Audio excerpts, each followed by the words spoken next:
जय श्री राधे राधे राधे। प्रिय साथियों, आप सबका स्वागत, सम्मान, अभिनंदन। चलिए चलते हैं आज के मुख्य विषय की ओर। आज का साथियों मुख्य विषय इस प्रकार है कि भगवान श्री कृष्ण ने जो धोबी मारा था मथुरा में, कंस का धोबी, उसका पूर्व जन्म क्या था, कैसे था, उस विषय पर मैं आज विस्तृत प्रकाश डालने जा रहा हूं। चलते हैं आगे की ओर।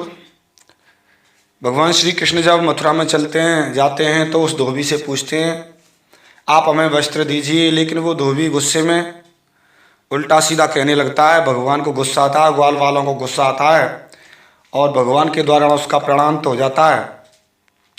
एक ही थप्पड़ में भगवान के धाम पहुंच जाता है। उस धोबी का पूर्व जन्म कौन सा था, कैसे धोबी बना, इस विषय को मैं साथियों पूर्व जन्म को विस्तृत प्रयास करूंगा बताने की। चलिए चलते हैं। वो धोबी का पूर्व जन्म इस प्रकार था साथियों। राम के समय में राम की राज्य की रखवाली हेतु गुप्तचर जगह जगह घुमा करते रहते थे। तो गुप्तचर ने, त्रेता युग की बात है, गुप्तचर ने अयोध्या में श्री राम के समय पर एक किसी धोबी से अपनी भार्या से कहते हुए सुना था। धोबी अपनी पत्नी से कह रहा था, तू दुष्टा है और दूसरे के घर में रहकर आई है, इसीलिए अब मैं तुझे अपने पास नहीं रखूंगा। स्त्री के लोभी राजा राम भले ही सीता जी को रख लें, किंतु मैं तुझे नहीं स्वीकार करूंगा। इस प्रकार बहुत से लोगों के मुख से अपेक्षायुक्त बात सुनकर श्री राम जी ने लोक अपवाद के भय से सीता जी को वन में त्याग दिया था। श्री राम जी ने धोबी को दंड देने की इच्छा नहीं की थी साथियों। वही धोबी द्वापर के अंत में मथुरा में फिर धोबी बना।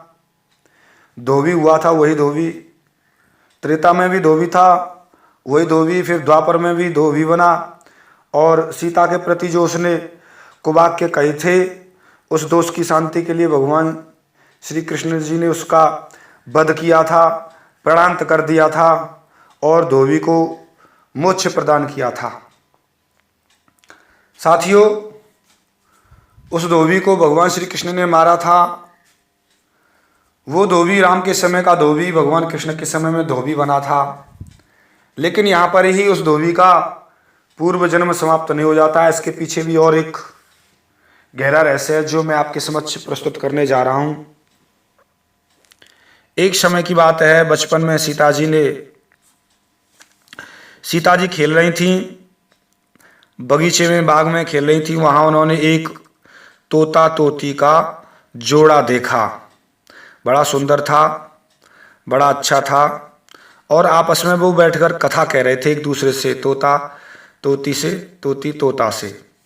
पृथ्वी पर क्या कह रहे थे, पृथ्वी पर श्री राम नाम से बहुत सुंदर राजा होंगे, उनकी पत्नी सीता जी नाम से विख्यात होंगी, 11,000 वर्षों तक राज्य करेंगी। इस तरीके से बड़ी सुंदर सुंदर कथाएं कह रही थी। सीता जी सुन रही थीं। सुनकर बोली सखियों से, सखियों इन दोनों पक्षियों को पकड़ कर लाइए, मैं इनसे बात पूछूंगी। सखी गईं और उन दोनों को पकड़कर ले आईं। तब सीता जी ने उन दोनों से कहा, आप जो कथा सुना रहे थे आपने कहाँ से, कैसे, आप मुझे बताइए, कौन है आप? तुम बड़े अच्छे सुंदर हो, डरना मत, आप कौन है मुझे सही से बताओ। और बड़ी सुंदर कथा कह रहे थे भगवान की, डरो मत। इस तरीके से वो पक्षी दोनों सीता जी को बताने लगे, हे देवी, हम वाल्मीकि जो महाराज हैं उनके आश्रम में रहते हैं। वाल्मीकि जी नाम से एक विद्वान बड़े प्रसिद्ध महर्षि हैं, धर्मज्ञों में श्रेष्ठ हैं। उन दोनों के आश्रम में हम दोनों उन्हीं के आश्रम में रहते हैं। महर्षि ने एक बड़े सुंदर ग्रंथ की रचना की है जो सदाई बड़ा अच्छा है, और वे अपने शिष्यों को अध्ययन कराते रहते हैं। उनका प्रतिदिन उनका पाठ अध्ययन बड़े सुर में, जब वो रामायण वहाँ पर पाठ होता है, उसका वाचन किया जाता है, उन पदों का चिंतन किया जाता है, तो सुनते सुनते रहते रहते उस तपस्या के प्रभाव से, उस पाठ के प्रभाव से हम दोनों को वो सब गान याद हो गया है, पाठ याद हो गया है, हमें अभ्यास हो गया है। हम प्रतिदिन सुन सुनकर हमें उनकी कृपा भगवान की हो गई, ऋषि की कृपा हो गई, संग का बड़ा असर है, सब पाप नष्ट हो जाते हैं और कृपा हो गई। अब हमें पूरी रामायण याद हो गई है। इस तरीके से हम ये कथा जहाँ जहाँ कहीं जाते हैं तो सुनाते हैं। तो सीता जी बोली और सुनाइए, तो उन्होंने और सुनाना शुरू किया। ऐसा होगा, भगवान श्री राम रावण को मारेंगे, ऐसा करेंगे, ऐसा पूरा वृतांत साथियों सुनाया है। बड़े सुंदर होंगे, वत्सस्थल होगा भगवान के सीने पर, और मिथिला में जाएंगे, वहाँ पर धनुष को तोड़ेंगे, सीता जी से विवाह करेंगे। पूरी इस तरीके से उन्होंने रामायण सीता जी को सुना दी। सुनाते सुनाते, यहाँ पर मैं संक्षिप्त कर रहा हूँ साथियों, लंबी हो जाएगी। सुनाते सुनाते फिर आगे चलते हैं।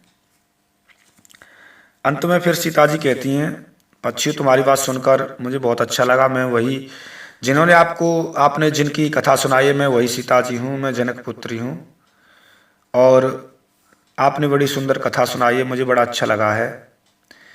अब मैं आपको छोड़ूंगी नहीं। मेरे मन को लुभाने वाले श्री राम यहाँ आकर मुझे स्वीकार करेंगे, तभी मैं तुम दोनों को छोड़ूंगी, अन्यथा नहीं, क्योंकि तुमने अपने वचन से मेरे मन में लोभ उत्पन्न कर दिया है। अब तो राम आएंगे, मुझे यहाँ से स्वीकार करेंगे, तभी मैं आपको छोड़ूंगी। यहाँ रहकर आनंद लीजिए, मीठे मीठे पदार्थ ग्रहण करो। तब यह सुनकर सुग्गी ने, तोती ने कहा सीता जी से, हे साध्वी, हम वन के पक्षी हैं, पेड़ों पर रहते हैं, सर्वत्र विचरण करते रहते हैं, हमें तुम्हारे घर में सुख नहीं मिलेगा। मैं गर्भिणी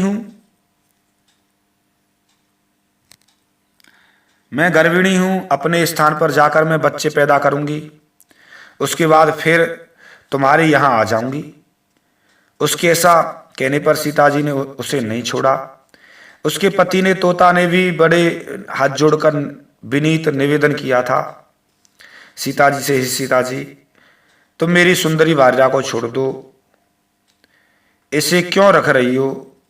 यह गर्भिणी है, सदा मेरे साथ मन में बसी रहती है।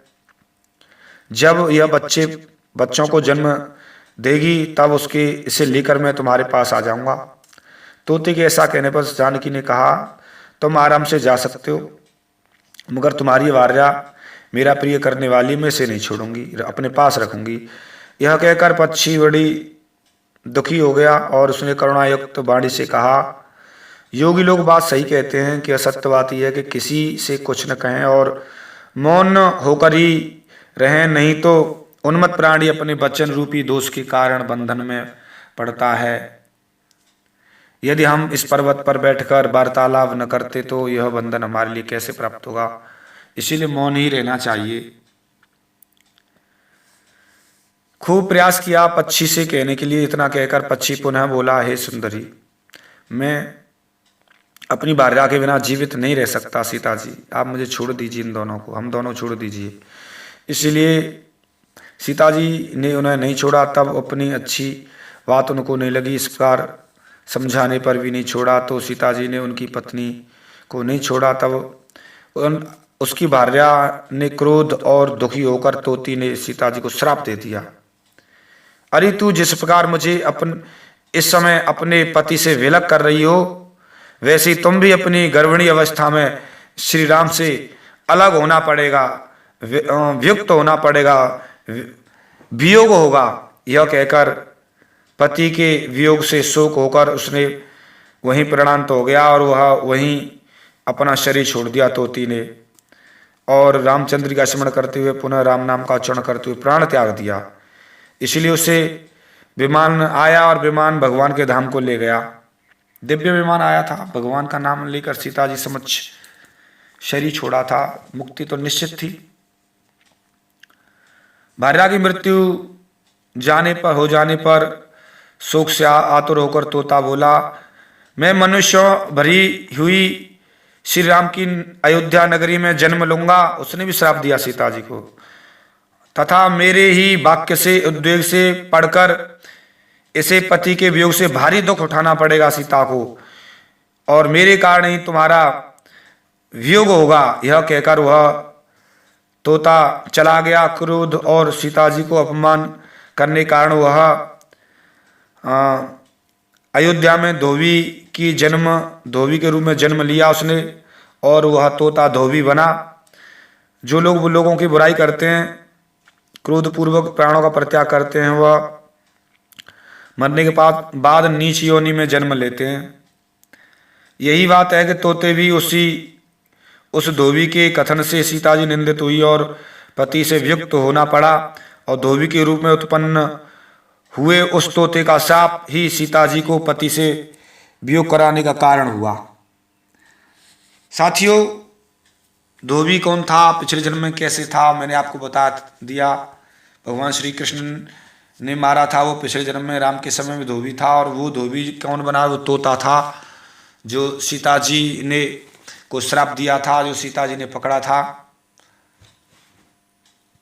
किस तरीके से कैसे हुआ, मैंने संक्षिप्त से बात रखने का प्रयास किया है, और आपने इस चैनल को बड़ा आशीर्वाद दिया, और ऐसे ही आगे बढ़ाते रहिए, कृपा बरसाते रहिए।